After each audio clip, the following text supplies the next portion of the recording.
Қайырлы күн, команда. Сіздерге Ева компаниясының маркетинг планын көрсетейін деп отырмын.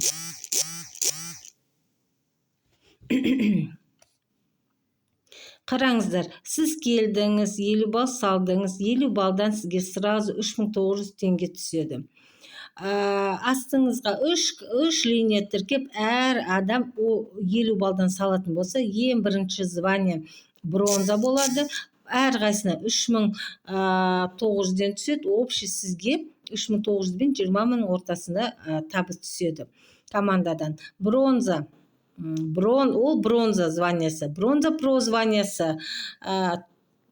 Общий 200 балл. Сізбен бірге 50 балл, астыңызда 3 қыз 50 балдан, общий 200 балға бронза про званиясы. 16 мыңнан 55 мыңға дейін. Сол орталығында түседі.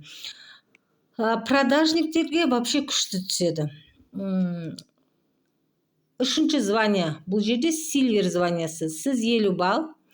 3 веткадан 200-200 балдан салынса, бәріне түседі қыздар, барлығы айлық алады. Астындағы қыздарыңызды алады, оның астындағы қыздар істеп атырғандарына бәріне түсіп атады. 60 мың мен 100 мыңның ортасында түседі.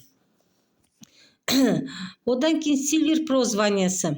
50 балл, 3 веточка 300-ден балл, 1 ветка 50 балл. Сонда 1000 балға сіз сильвер про боласыз. 80 мың мен 150 мыңның ортасында түседі. Одан кейін голд деген сіз уже акционер деген сөз. Ол жерде 3 ветка 1000 балдан, 2 ветка 50 балдан, общий 3150 мың балл, 3150 балл болады. Общий 200 бен 400 мыңның ортасында 100 мың теңге премия, 2% уже со всего мирового товарооборота сізге айлық төленеді.